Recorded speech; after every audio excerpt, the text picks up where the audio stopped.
Bonjour à tous. Alors, bienvenue et aujourd'hui, je reçois Anouchka. Anouchka, elle va nous témoigner de son parcours de vie rocambolesque. Alors, elle a plein d'aventures à partager, mais aujourd'hui, elle a sélectionné pour vous un épisode de sa vie dans lequel elle a tout perdu. L'univers lui a dit, c'est pas ta route, c'est une autre voie où tu dois aller. Et comment est-ce qu'elle fait dans ces conditions pour rebondir? Ben voilà, c'est à peu près ça le thème. Je vais laisser Anouchka nous présenter qui elle est et puis nous raconter cette histoire fascinante. Merci. Je t'en prie, vas-y Anouchka. Je suis ravie d'être là. Déjà, merci de m'accueillir aujourd'hui sur ta chaîne Résilience TV. Voilà, moi j'ai un parcours de vie un peu atypique. Je vous dirai à la fin ce que je suis devenue, et pas tout de suite, comme ça fait monter le suspense. Parce qu'en fait, justement, c'est cette vie rocambolesque qui m'a menée à où je suis aujourd'hui. Parce que la vie, en fait, pour moi, c'est pas la ligne droite, l'autoroute pour aller direct à Nice, hein. C'était plutôt les petits chemins de traverse, escalader des montagnes, se casser la figure dans une rivière, se dire, tiens, il fait un peu froid là, faut que j'aille sécher au soleil. C'est comme ça que ça m'a révélé qui j'étais, comment je pouvais m'en sortir et comment le monde fonctionnait aussi autour de moi. Comme n'importe quelle gamine à 20 ans, j'étais pleine de croyances, pleine de certitudes aussi, surtout. Et sans savoir où était ma vérité, quelle était la vie que j'avais envie de mener. Le moment que je vais vous raconter, c'est surtout entre, on va dire, entre 20 et 23 ans, parce que ça a été les 3 années de ma vie les plus, voilà, on va dire les plus en ascenseur émotionnel. Et ça a vraiment fait faire un 180 degrés dans ma vie, quoi. À l'époque, en fait, je suis à la fac en études de cinéma parce que je suis une grande rêveuse. Je suis dans ma phase rêveuse et j'ai envie de changer la vision du monde des autres. Et voilà, et comme n'importe quel, on va dire, artiste qui se cherche, eh bien, j'essaye de tout faire en même temps. C'est-à-dire qu'à l'époque, j'ai mon appartement, voilà, je suis locataire.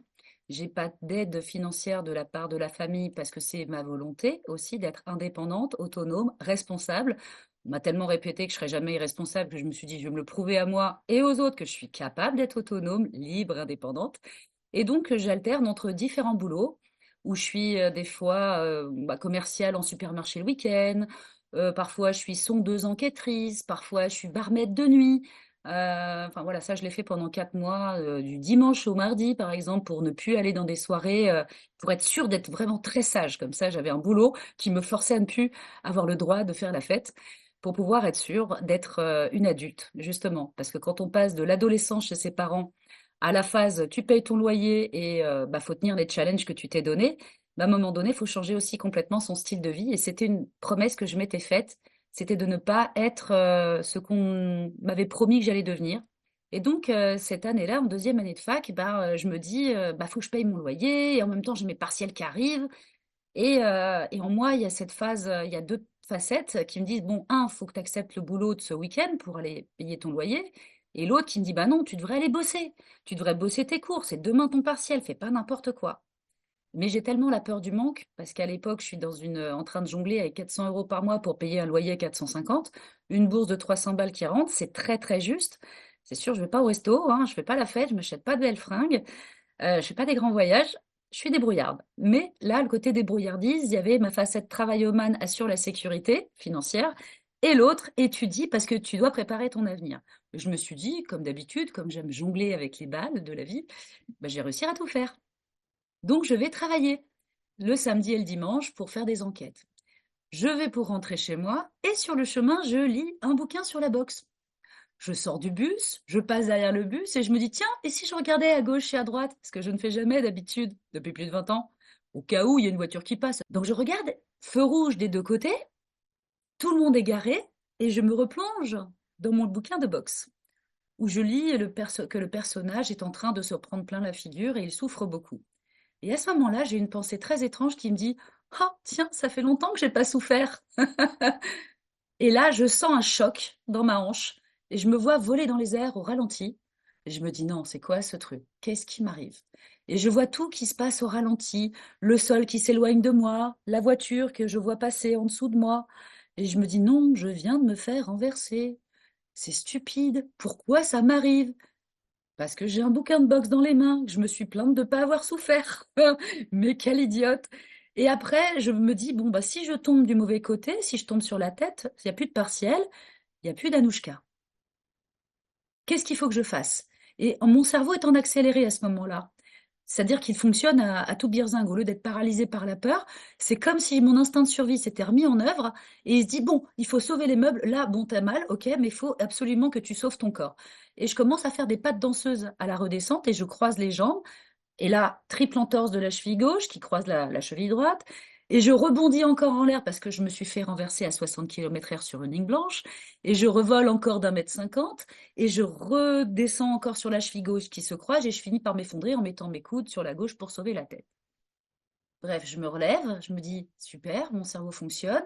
Les mains, bon, il y a un peu de sang, mais ça va. Ça fonctionne. Les poignets fonctionnent. Mince, demain j'ai partiel. Quel est l'état du reste du corps? Je commence à vouloir bouger les hanches. On me dit ne bougez pas, restez en place. C'est pas grave. Quelqu'un descend de la voiture et commence à avoir des gestes très précis. Faites bouger les bras, les hanches, les mains, nanana. Faites voir votre cheville. Là, il attrape ma cheville, il la fait tourner. Je hurle. Là, j'ai l'impression d'avoir le pied cassé. La douleur commence enfin à monter et je suis complètement sonnée. En fait, il s'avère que la personne qui m'a renversée, c'était le fils de ce monsieur qui était médecin, qui a fini par faire une fausse déposition au commissariat, comme quoi je m'étais jetée sur sa voiture parce que j'avais vu une belle Mercedes qui passait sur une ligne blanche, qui était en train de griller un feu rouge. C'est sûr qu'une petite étudiante de 50 kilos, c'est tellement bien. Elle est tellement intelligente qu'elle a besoin de se prendre une voiture. Donc ça, c'était un peu pour l'humour, mais sérieusement, à ce moment-là, je ne sais pas tout ça.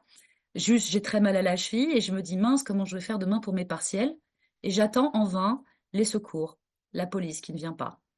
Les témoins, au bout de 2 heures d'attente, s'en vont et on m'emmène donc à l'hôpital où on me fait attendre pendant 3 heures sur un banc. Et en fait, on attendait que je crie pour me donner des antidouleurs. Ça, je ne le savais pas, sinon j'aurais crié plus tôt. On met un plâtre et là, on me dit, bah voilà, madame, elle va falloir prendre 6 diantialviques par jour. Vous en avez pour 5 semaines. OK. Et là, je me dis, non, si je prends des diantalviques, je vais plus être en capacité de passer mes partiels qui commencent demain.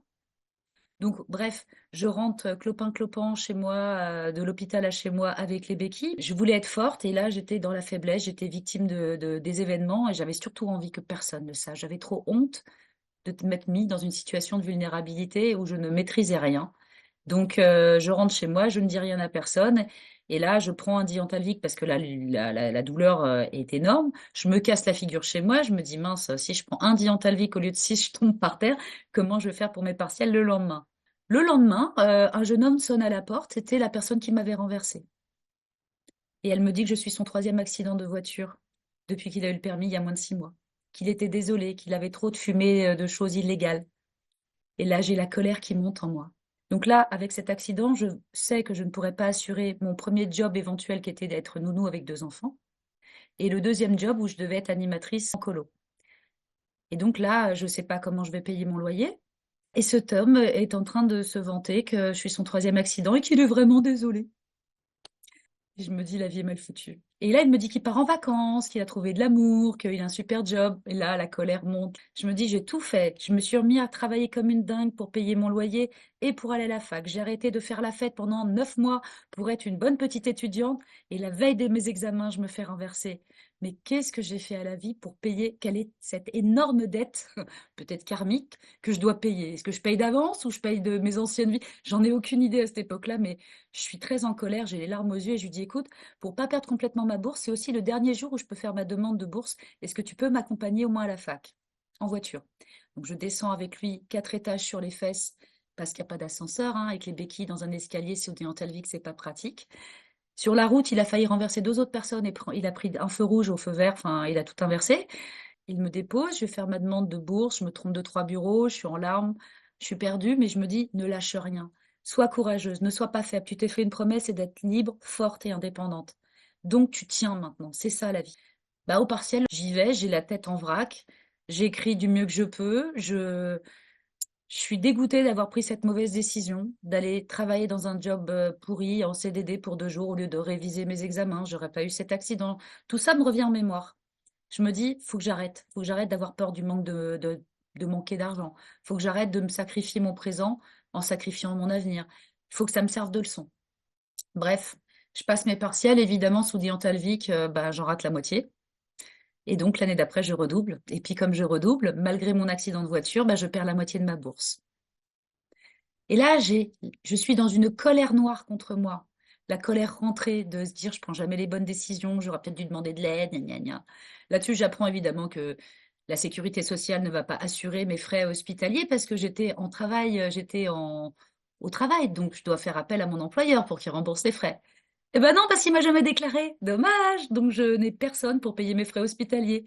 Et comme j'ai pas d'argent et qu'il faut que je me fasse des piqûres anti-phlébite, ben je me les fais moi-même. Donc j'apprends à faire des actes infirmiers en me piquant toute seule le ventre en me disant non, je ne suis pas masochiste. Mais l'indépendance a un sacré prix quand on n'est pas riche. Bref, tout ça, je me dis, ça me servira un jour. Un jour, si je suis en galère, ben, je saurai faire des piqûres toute seule. Voilà, c'est déjà bien. Le premier mois passe parce que j'ai mon plat, je n'ai pas trouvé de boulot, mais je suis tellement déprimée. Et donc, je n'ose demander d'aide à personne. Et j'ai pas d'argent, donc je peux même pas faire des courses. Puis j'ai un ami qui débarque 10 jours après mon accident. C'est lui qui me dit, qu'est-ce qui se passe? Pourquoi tu réponds plus au téléphone? Et là, en larmes, je fais, bah, le temps de descendre de la mezzanine et d'aller chercher le téléphone, t'as déjà raccroché. Et j'ai honte parce que je me suis fait renverser par une voiture et je suis faible et je suis vulnérable et c'est tout ce que je m'étais promis de pas être. Et lui, c'est comme mon frère de cœur, quoi. C'était mon petit ange, il s'appelait Nicolas. Il m'avait à ce moment-là, il m'a tendu la main. Il m'a dit, t'inquiète, je serai toujours là pour toi. Il va me faire des courses et il me fait à manger. Et comme j'ai pas mangé depuis 7 8 jours, j'en pleure de joie. Il m'a donné du temps, de l'énergie, de la confiance. Il m'a fait des courses pour la semaine. Il m'a remonté le moral. Il m'a dit qu'on allait y arriver, qu'il fallait pas que je lâche, que voilà, que s'il y avait un problème, il serait là pour moi, mais qu'il repasserait la semaine d'après pour m'aider. Rien que ça a mis de la joie dans mon cœur et j'ai cru à nouveau un peu en l'humanité. Parce que c'est ce que j'avais croisé, je me disais, franchement, la vie, elle veut quoi, quoi? Que je me foute en l'air, que je mérite pas de vivre, c'est pas possible, quoi. Pourquoi autant de galères d'un coup? Alors que j'ai tout mis en place pour être une bonne travailleuse, pour être une bonne étudiante, pour être dépendante de personne, pour être forte. Bam, je me prends cette claque, quoi. Ben, je la prends simplement que je suis un être humain et que j'ai aussi besoin des autres. Et ça fait mal quand on s'est fait la promesse d'être jamais dépendant de personne. Parce qu'on a peur simplement d'être vulnérable et que les personnes vous trahissent ou vous abandonnent. Bah là, cet ami m'a montré que voilà, qu'il y a des gens sur qui on peut compter. Et que l'amitié, ça peut être aussi inconditionnel. Donc ça me remet de la joie de vivre, j'apprends à me faire à manger, bah, je prends plus les Diantalvic, je préfère souffrir parce que sinon je me casse la figure dans mes escaliers et c'est compliqué. Bref, au bout de 2 semaines et demie, je suis un peu plus réhabituée aux béquilles, donc j'utilise mes béquilles pour aller chercher des jeux, des petits films au vidéoclub, parce qu'à l'époque il y avait des vidéoclubs. Et je me dis comme ça passera un petit peu le temps parce qu'il fait un temps merveilleusement beau dehors, mais moi avec ma jambe dans le plâtre, c'est pas très pratique pour en profiter. Donc je me dis, je reste à l'intérieur et j'attends que ça passe. Et dans 2 semaines, on m'enlèvera mon plâtre. Et en fait, sur mon parcours pour aller au vidéoclub, je croise toujours devant le même endroit des gens qui sont en train de rire, qui sont heureux, joyeux, au téléphone, bien habillés, souriants. Mais ils rigolent à 9 heures du matin, ils rigolent à 11 heures du matin, ils rigolent à 14 heures. Ils sont toujours heureux, quelles que soient les personnes qui sortent de cette boutique. Ils sont heureux de vivre et de travailler. Et je me dis, je ne sais pas ce que c'est que leur métier, mais j'aimerais bien trouver un métier qui me mette dans le même état. Je me suis dit, j'en ai fait plein des petits boulots qui m'ont pas rendue très heureuse. Et si, dès qu'on m'enlève mon plat, j'irai postuler. On sait jamais, surprise. Je suis très curieuse. J'ai une nature assez expérimentaliste et comme je ne sais pas du tout où je suis bonne, où sont mes compétences, je me dis, bon, bah, la vie va me les révéler au fur et à mesure où j'expérimenterai. Et je vais postuler. Et puis ce jour-là, coup de chance, en fait, j'ai une petite extinction de voix. En fait, souvent, quand je suis stressée, je parle beaucoup, mais des fois, je peux faire peur aux gens. Et je me dis, bah, c'est génial avec cette extinction de voix. Je dirais que le minimum vital, comme ça, si ce sont des gens un peu dominants qui aiment avoir du pouvoir sur moi, ou sur les autres, ça va les rassurer. Donc, je fais la timide. Je dis, bonjour, voilà, je cherche du travail. J'ai l'impression que ça se passe bien chez vous. Tous les gens qui sortent de chez vous sont heureux. Est-ce que vous cherchez du personnel? Ils me disent, oui, on cherche du monde, mais qu'est-ce que tu sais faire? Je lui dis, bah, ça dépend, dites-moi ce que vous avez besoin, et puis je pourrais vous dire si éventuellement j'ai les compétences. Et là, ils m'expliquent qu'ils sont agents financiers, courtiers financiers, que leur travail, c'est de trouver de l'argent. Je me dis, trouver de l'argent, c'est quoi cette blague? On joue à Robin des Bois, c'est génial. C'est Ça existe comme travail, trouveur d'argent. Moi, je voulais être chercheuse de météorites quand j'étais petite. Trouver de l'argent, je trouverais ça rigolo. Puis ça pourrait être sympa aussi pour mon porte-monnaie, vu que ça fait quand même un mois et demi que j'ai pas payé mon loyer, quoi. Donc, je leur demande en quoi consiste le travail. Ils me disent, voilà, c'est simple, on négocie des crédits pour des gens. Votre travail, c'est tout simplement de travailler en collaboration avec les clients et de trouver des crédits moins chers que ce qu'ils ont pour qu'ils économisent de l'argent. D'accord, très bien. Bref, je travaille là-dedans. Puis, au bout de quelques mois, je me rends compte, en fait, je suis enceinte et j'ai décidé de garder cet enfant, malgré tout ce que ma famille m'a dit. Tu te rends compte, le père ne va pas rester, c'est une mauvaise décision. Même moi, j'avais très peur de devenir maman. Je savais que c'était une décision, mais il y avait une chance sur deux que ça fonctionne comme n'importe quel couple, quoi. Mais j'étais amoureuse, folle amoureuse, et j'avais tellement d'amour en moi, tellement de joie, que quand on m'a proposé un travail où j'étais payée entre 5 et 7 000 euros par mois, quand on m'a dit je t'aime, tu es la femme de ma vie, viens, on se marie avec quelqu'un pour qui mon cœur battait, j'avais 21 ans. J'étais peut-être folle, folle d'amour, folle d'espoir, folle de joie. Je me suis dit, après tout ce que j'ai traversé, la vie me fait un sacré cadeau. Parce que mine de rien, un travail très bien payé, plus une super belle histoire d'amour. Je me dis, mais la vie me fait un cadeau incroyable. C'est peut-être pour ça que j'ai autant souffert avant. Donc je décide, voilà, de garder ce bébé à l'âge de voilà, 21 ans et demi. Je suis morte de trouille, mais je me dis, si je peux assurer financièrement et aller à la fac et avoir ce bébé, je vais y arriver. Parce qu'évidemment, je me crois invulnérable et très très forte, l'innocence de la jeunesse. Donc ce bébé grandit en moi, mon histoire d'amour commence bien au départ, voilà. Et puis au fur et à mesure, je me rends compte que j'ai de plus en plus de mal à aller à la fac, gérer les clients du courtage financier. Et puis je me rends compte qu'avec le père, au bout de quelques mois, ça commence à être un peu compliqué parce que lui aussi, il a peur de devenir père, donc ça lui fait se poser beaucoup de questions. Lui aussi est très jeune et voilà. Et 5 mois plus tard, je me rends compte que j'ai peut-être pas pris la bonne décision dans le sens où le père n'est pas prêt à devenir un père, tout simplement. Mais je me dis, bon, de toute façon, ce bébé, je l'ai décidé, j'ai décidé qu'il soit là, je vais tout faire, tout mettre en œuvre pour que ça se passe bien pour lui. Et en fait, le 7 mars, le jour de mon anniversaire, je suis enceinte de 6 mois. Et je vais être nommée chef des agents co avec un CDI, parce que j'étais évidemment courtier financier, donc indépendante. Donc je me dis, génial, ça va assurer la sécurité, la stabilité. Donc je pourrai voir venir. Et puis quand j'aurai assez d'argent et que mon enfant sera un peu plus grand, plus tard, dans 2, 3 ans, je pourrai peut-être faire l'école de cinéma dont je rêve. Ça ne se passe pas vraiment comme ça, parce que le jour de mon anniversaire, au lieu d'être nommée chef des agents co, je perds du sang. Et je suis en train de faire peut-être une fausse couche. Et là, j'ai le choix de rester assise et d'être nommée chef des agents co et de peut-être perdre ce bébé, ou de demander à mon voisin de gauche, Laurent, qui était mon meilleur pote, entre guillemets, au travail, de m'accompagner à l'hôpital et je savais qu'il ne me nommerait pas. Parce que un agent co qui vient d'avoir un bébé, on le met pas en CDI, hein. Trop d'inconvénients en tant qu'employeur. Donc je lui dis, excuse-moi, amène-moi à l'hôpital. Mais tu vas être nommé, je sais, mais là, je vais peut-être perdre mon bébé, donc tant pis. Donc il m'emmène à l'hôpital. Et là-dessus, je reste à l'hôpital pendant 3 semaines. Et en fait, cette perte de sang n'était pas du tout une fausse couche. J'avais une prééclampsie à l'époque, ils ne savaient pas ce que c'était. Et si on m'avait pas amené en fait à l'hôpital le jour de mon anniversaire, on n'aurait jamais pu observer que ce bébé souffrait donc et moi on souffrait d'une prééclampsie. Cette maladie en fait peut tuer l'enfant quand l'enfant est dans sa mère pendant la grossesse ou peut tuer la mère. Donc moi la veille donc ça fait 2 semaines et demie que je suis à l'hôpital, on me dit vous inquiétez pas, tout va bien, vous sortez demain. Le lendemain, je recommence à avoir des contractions dans le ventre. Et je dis, écoutez, il y a un problème.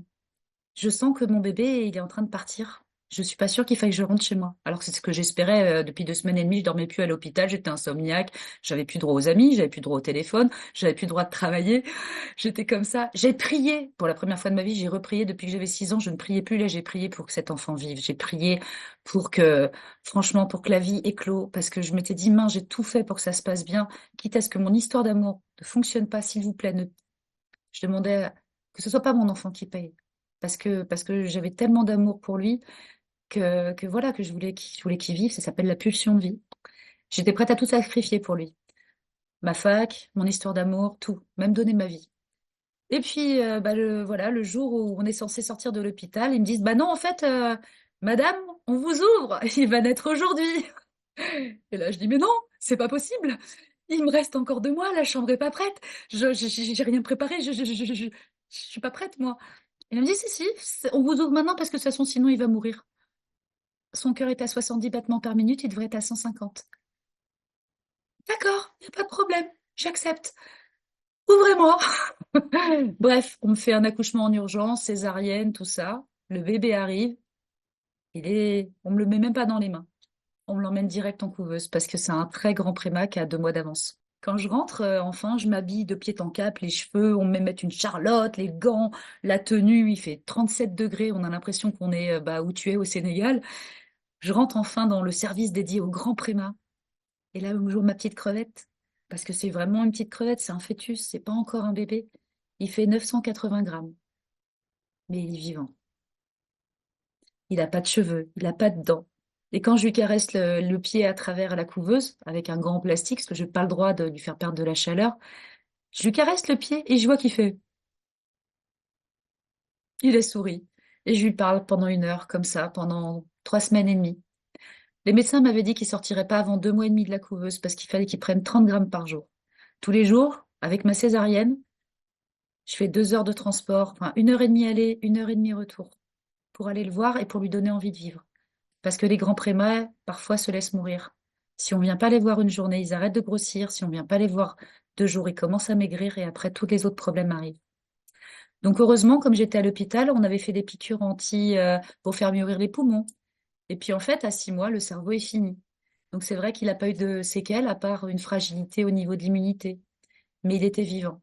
Résultat, au bout de 3 semaines, il sort de l'hôpital au lieu d'attendre 2 mois, il fait 2 kilos et je le ramène dans mes bras, chez moi. Mais là, la fac, c'est fini. À Janco, c'est fini. Parce que je dois être là pour mon bébé. Toutes les 4 heures, biberon. Donc tu dors plus. Et puis t'as pas vraiment d'aide. Le papa, il travaillait, donc on était encore ensemble, mais c'était un peu compliqué. Bon, il favorisait son travail.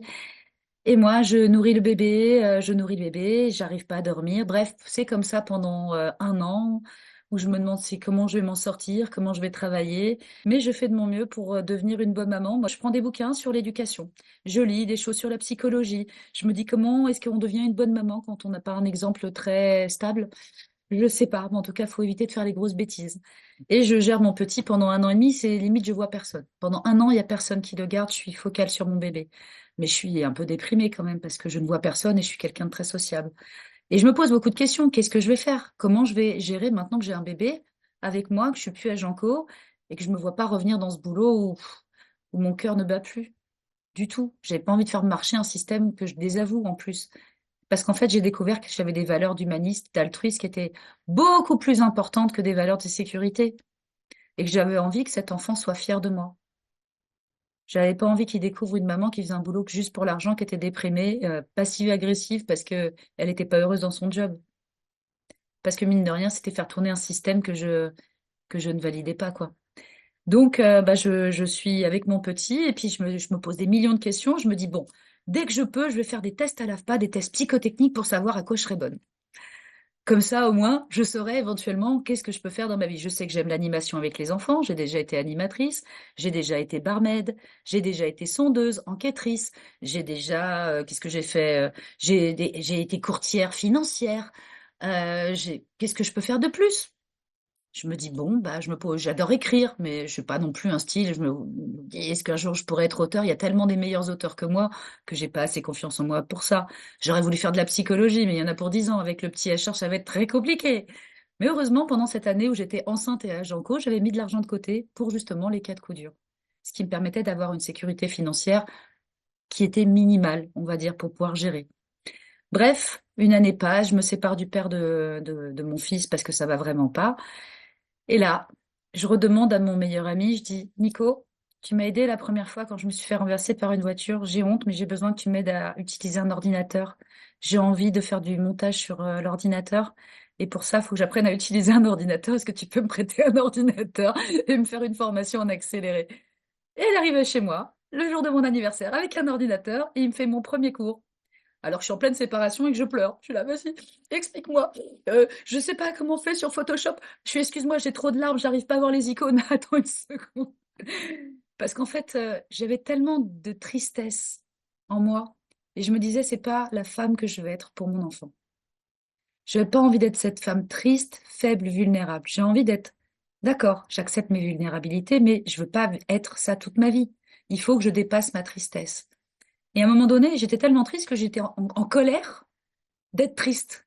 J'avais honte de moi d'être dans cette tristesse de ouin-ouin de victime qui, ça fait 1 an et demi qu'elle pleure, c'est bon, enfin, ça suffit, quoi. D'accord, je me suis trompée, c'était pas le bon papa, l'enfant n'y peut rien, j'ai fait une erreur, la vie est continue maintenant. Enfin voilà, quoi, on va pas devenir une femme dépressive suicidaire. Faut être plus forte que ça. Sinon, à quoi ça sert de faire un enfant?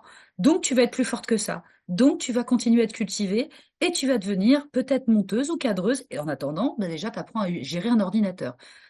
Donc, il m'apprend le système informatique, comment ça fonctionne, comment ça marche Photoshop. Et là, je trouve une formation d'infographiste. Je voulais pas devenir infographiste, mais je voulais savoir gérer l'image fixe pour pouvoir après gérer l'image en mouvement. Donc, je fais cette formation, j'apprends plein de choses. J'avais négocié avec ma mère pour qu'elle me garde un peu mon petit pour la première fois depuis sa naissance.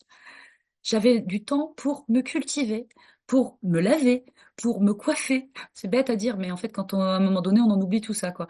Pour me nourrir correctement et pour essayer de me trouver un peu plus jolie, parce que je me disais, maintenant que je suis mère, je suis une vieille dame. J'avais que 22 ans, hein, je me sentais dans cet état-là. Je me dis, il faut quand même que je me trouve un peu plus agréable. Si j'ai tout le temps, voilà, si je me trouve moche de l'intérieur et de l'extérieur, ça va pas. Donc je me dis maintenant, prends soin de toi. Va voir un psy. Donc j'ai commencé à aller voir un psy. J'ai commencé à me réhabiller, à me remaquiller, à aller marcher, aller à la piscine. Oh, et j'ai retrouvé du plaisir. Et c'est mon psy, parce qu'il me faisait de la thérapie comportementaliste, qui m'a aidé en 3 mois à rebondir complètement dans ma vie après la rupture avec avec le père de mon fils. Parce que, à un moment donné, je me suis dit, bon, bah, je suis malheureuse, mais faut, la tristesse, ok, mais je vais pas me complaire dans la tristesse pendant 10 ans, ça suffit. Et en fait, il m'a aidé à me redémarrer ma vie. J'ai osé demander de l'aide même si j'avais honte. J'avais demandé de l'aide à Nico pour l'informatique, bah, j'ai demandé de l'aide à un thérapeute pour qu'il m'aide à redémarrer ma vie, qu'il soit comme je l'appelle, mon coup de booster, parce que je savais où étaient les problèmes, je savais où étaient les solutions, mais j'avais besoin d'un soutien émotionnel qui me dise, allez, j'ai confiance en vous, faites-vous confiance.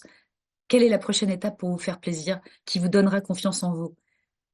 Avant la prochaine séance, tentez le coup. Et après, on en reparle.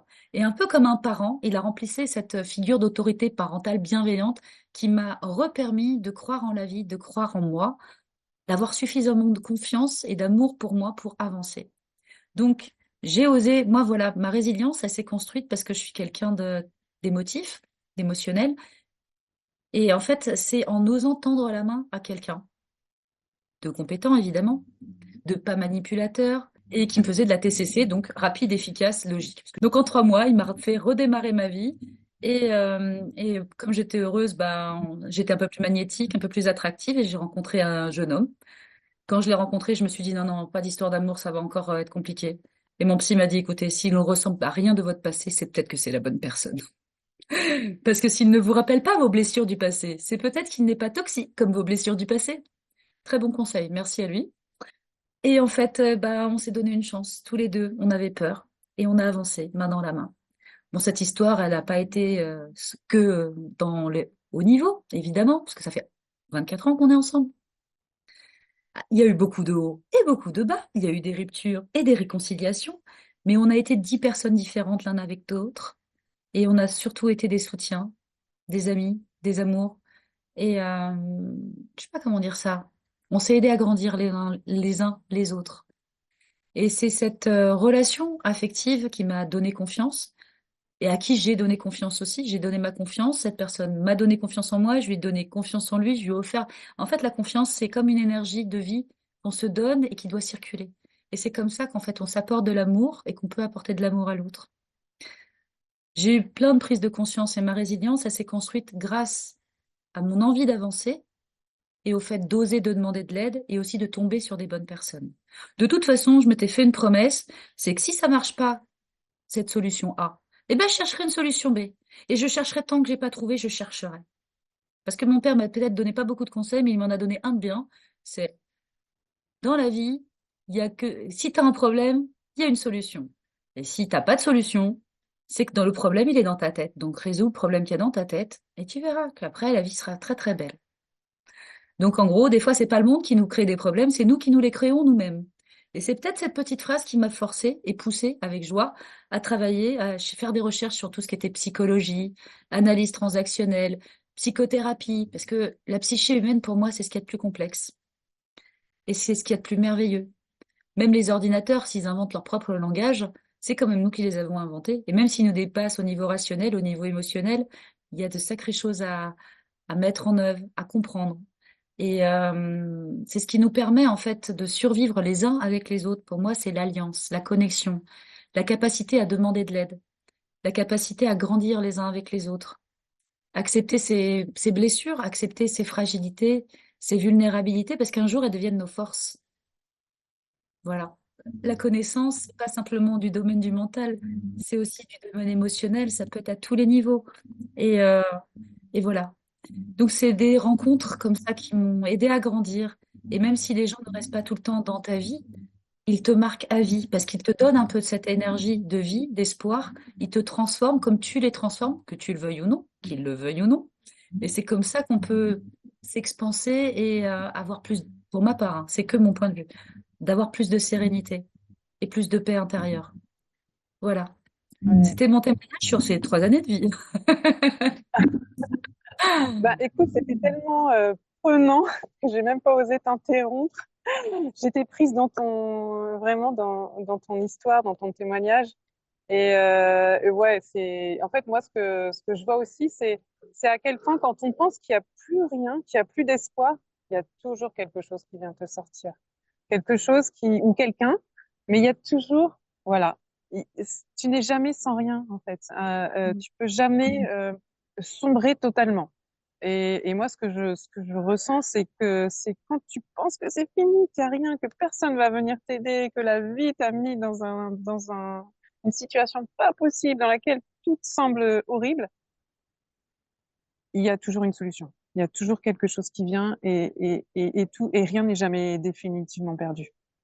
Et je pense Oui. que c'est aussi, enfin, je pense que ça construit aussi sa résilience de, d'avoir ça en soi. Bah, c'est toutes les expériences difficiles, en fait, qui construisent aussi la confiance en soi quand elle n'a pas été construite au départ. Parce qu'en fait, en faisant des expériences, tu te prouves à toi-même que tu es capable. Et plus tu te prouves que tu arrives à surmonter les obstacles, même en souffrant, même en pleurant, même en rageant, en criant, en cassant, en donnant des coups de pied dans la porte, bah, tu apprends à réparer ta porte. Voilà. Bah, en fait, c'est à travers toutes ces souffrances aussi qu'on est obligé d'aller piocher en nous des solutions, qu'elles soient parce que c'est aussi une solution que d'oser demander de l'aide. C'est une solution que d'aller chercher dans des bouquins ce qui nous manque comme compétences. C'est aussi s'autoriser à être vulnérable.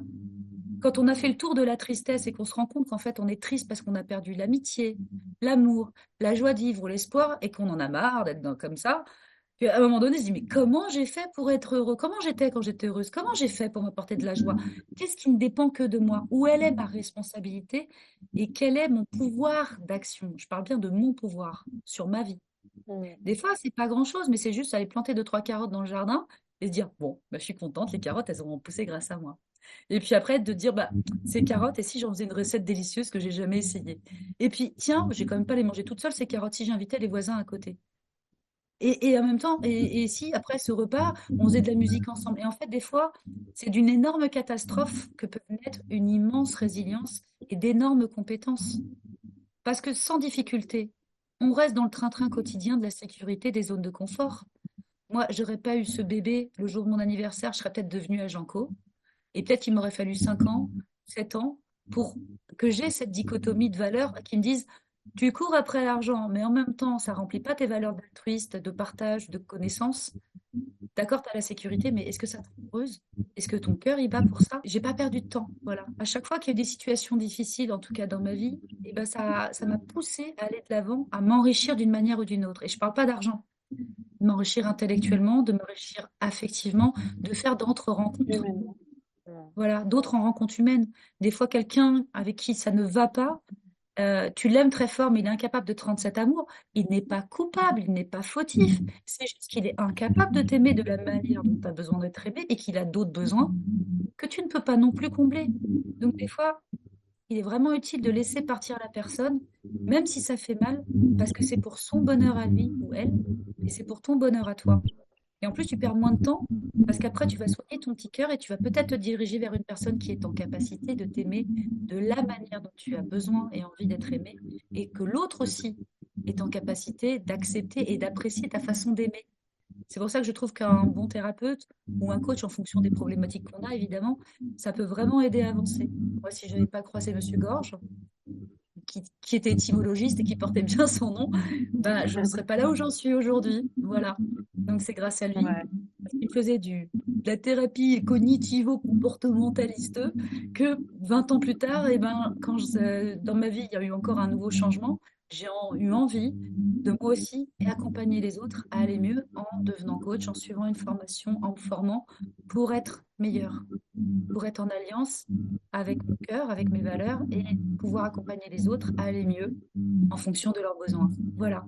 Parce que je suis pas une magicienne non plus, hein, je fais ce que je peux, mais c'est les gens qui décident ou non d'avancer. Voilà. En tout cas, merci beaucoup pour cette invitation. C'est c'est inspirant. En tout cas, moi, je trouve que, tu vois, c'est important de voir que on n'est pas tout seul en fait dans les expériences qu'on vit. On vit tous en fait des moments super douloureux, difficiles, où on a l'impression qu'il n'y a plus rien derrière. On se dit qu'on est abandonné de la vie, et on se dit comment ça se fait que le reste du monde a l'air de s'en sortir et que moi j'ai rien. Bon, Mais non, en fait, c'est la même chose que nous.